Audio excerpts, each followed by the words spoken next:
Guys, we're back. What a fucking weekend. UFC 278. The biggest upset I have ever seen. That head kick was something to remember. Also want to shout out Good Smoke for the absolute amazing hospitality. Management, the crew, we all had such a great time visiting them, hanging out there. We will be back. There will be a lot more exciting events. Remember, they do basketball, football, UFC, boxing, hangouts, PlayStation, anything you want, go see them. Check these guys out. But back to the new welterweight champion, Leon Rocky Edwards. Guys, that fight was unreal. We literally thought that Kamaru Usman was going to coast to that gold. But I'll tell you, watching that card, that altitude in Utah was something different. Every fighter felt it. I do not care what anyone says. There was only one fighter on that card who could withstand that high altitude, and that's our winner, Merab Dvalishvili from Cerro Longo team, who grinded Jose Aldo for 15 minutes.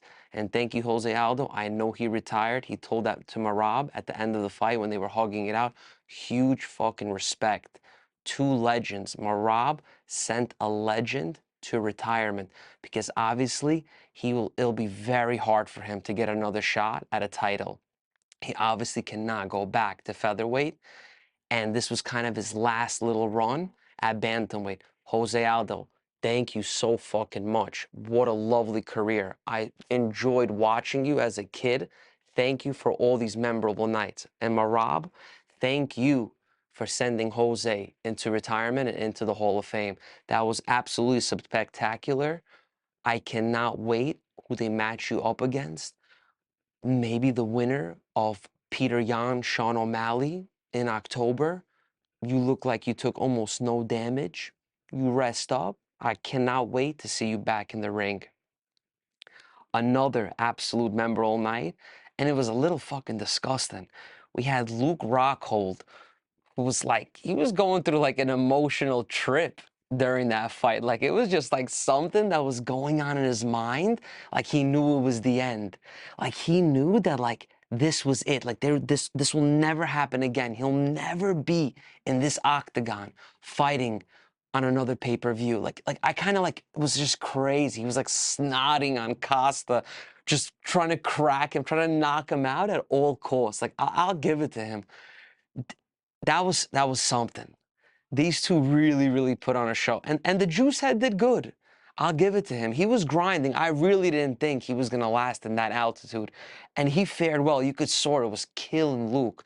I'm telling you, I've never seen a card in Utah, and I know they talk about the altitude in Denver and in Mexico, that it's like, that shit is real. Like these fighters really like, it's hard for them to acclimate to that altitude, and it really affects their game. Like I would change my betting odds now that I think about it. Like I didn't really think it was gonna hit these fighters like that. They were really gassed out, and freaking Luke fucking Cormier came up to him, gave him a kiss at the end. That's another thing I want to shout out. That's like the end of an era for AKA. Literally Habib, Cormier, Luke Rockhold, Cain Velasquez, Daniel Cormier, all retired. That like chapter in AKA, just another one I want to thank.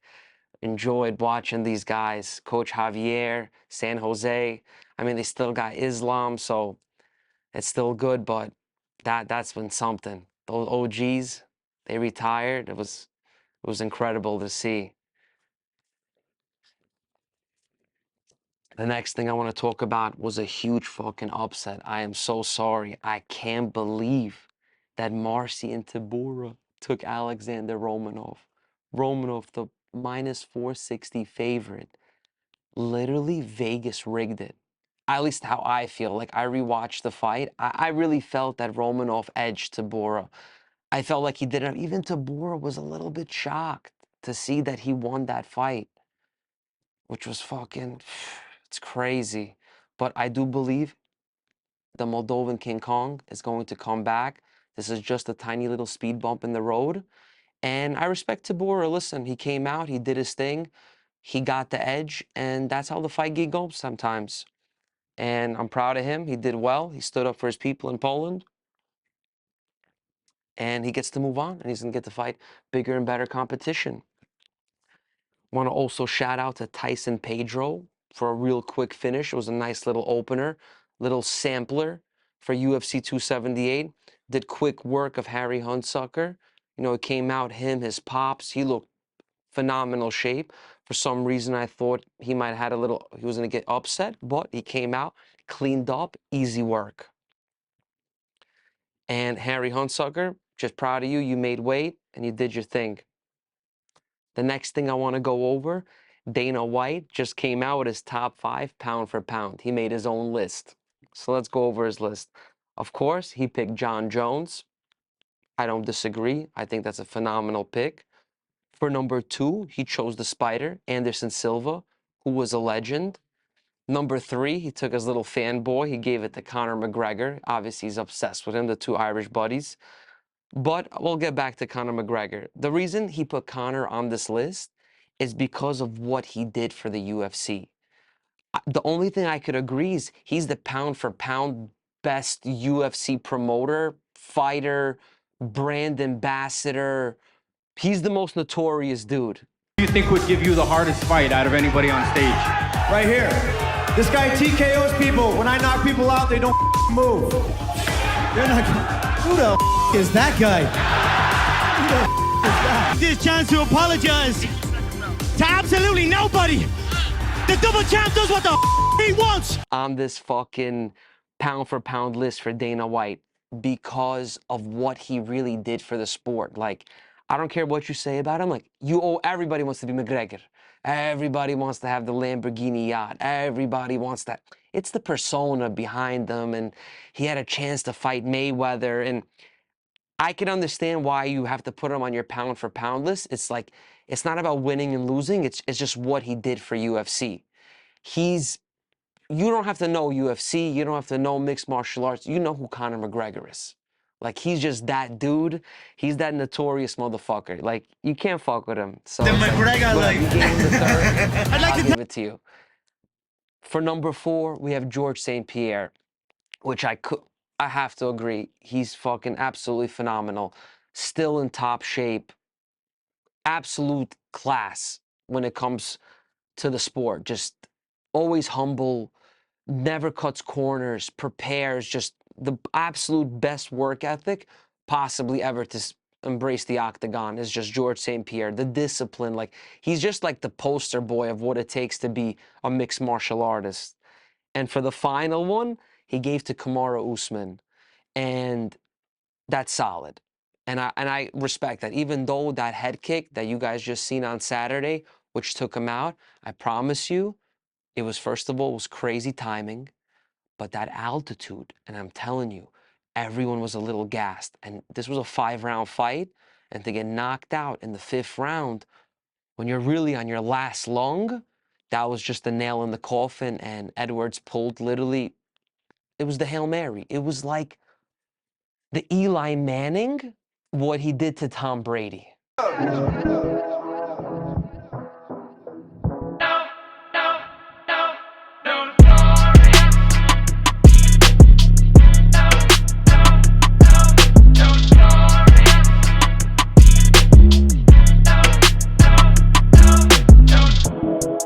You know, like, it was that moment for UFC. It was just like, how did that happen? Where did that come from? Every bar, every studio, every living room was shitting their pants. I don't care what you're saying. I can't imagine what was happening in the arena, but everyone at home did not see that coming. You couldn't even guess that something like that was going to happen. I wish you could put money. I can't even imagine the odds on a 5th round knockout by Edwards, what the spread on that type of call would be. And that's why he gave him number 5. But obviously, Dana White, he has his own top 5. And obviously, this is Fight Pass with Mitch. And I got my own top 5. So let's get into my top 5 and the reason why I chose it. But I'm choosing it on more pure, like, my understanding of what pound for pound is. and what it would mean to me, like, of how they held themselves in division. So my first one, I'm going to give it to John Jones also.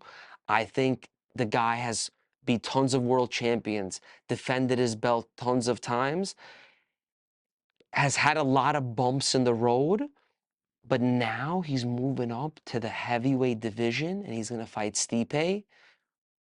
His story is like, it's still not even over. So it's like, this story is still to unfold, because he becomes the heavyweight champ. He beats Stipe, comes after Ngannou, or starts cleaning up the heavyweight division. I mean, like, there won't even, it'll be hard to even get close to him, because then he's jumping weight classes.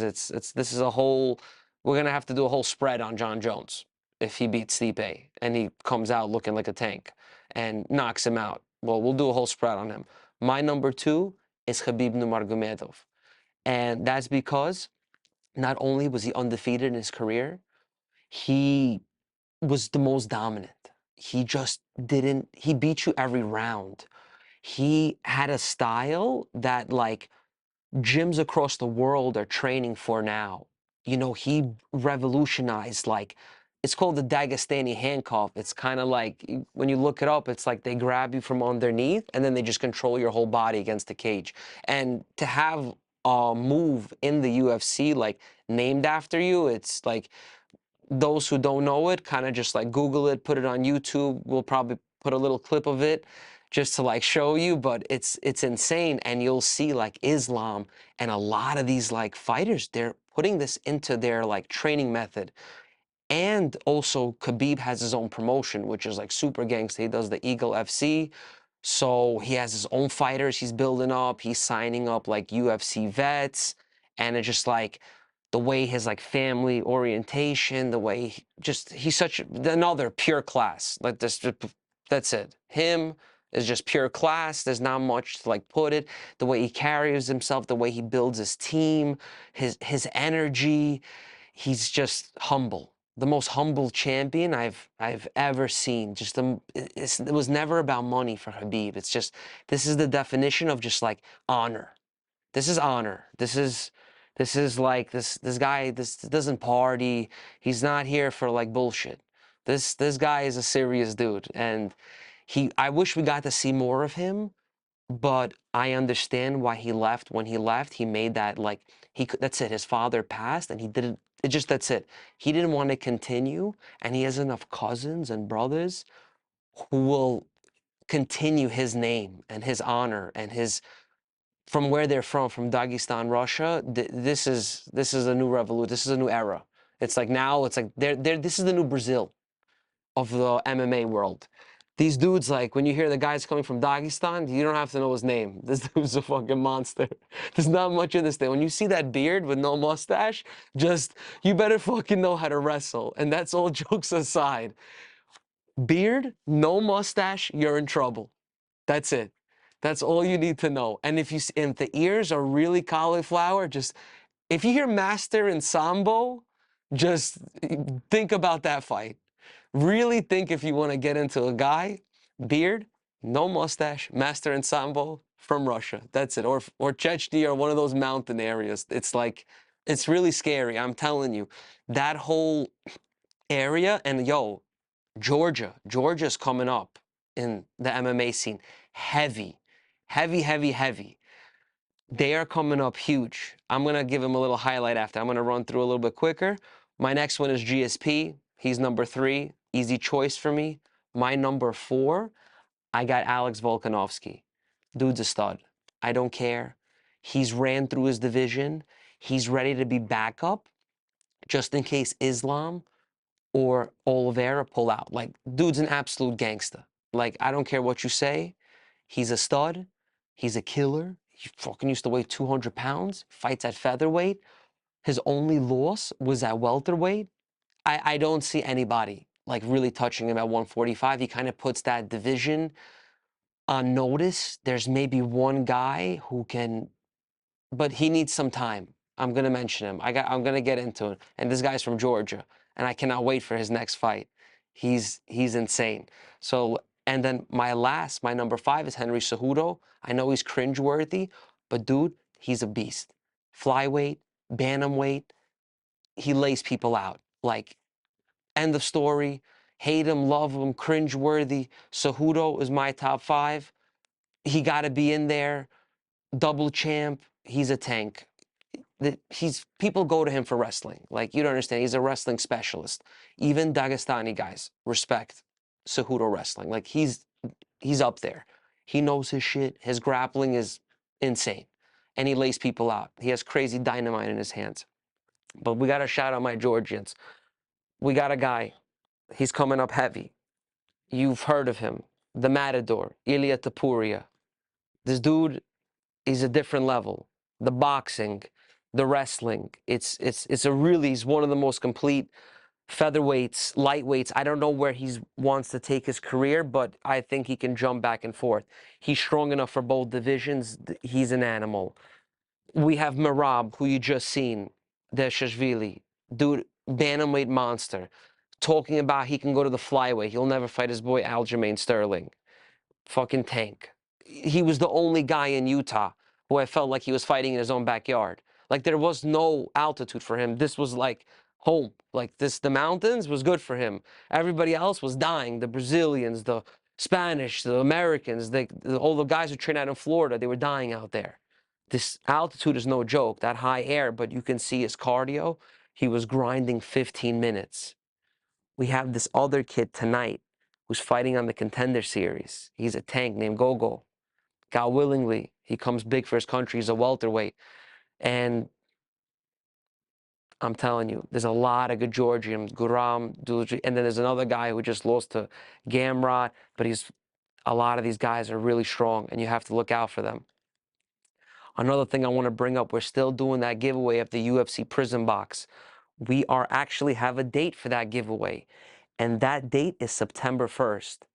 Guys, everyone who DM'd us a screenshot of them subscribed to Notorious Radio 718, we have you written down, we have you saved, and we are going to message you personally the night before September 1st to let you know that you have entered in the raffle. We're doing the raffle live. Those who win, if you didn't see the raffle for whatever reason, we will message you to tell you you won, and you let us know how you want to receive the package. Guys, good luck. There's only one way to enter this raffle. You must screenshot that you are subscribed to us on Notorious Radio 718. DM us to Notorious Radio 718, your picture of this screenshot, and we will enter you. That's it. Simple and easy. And always, like, follow, and subscribe us on all platforms. Your host, Mitchell, would Fight Pass with Mitch on Notorious Radio 718. And if it ain't notorious, I don't want it. Thank you again. Love you guys.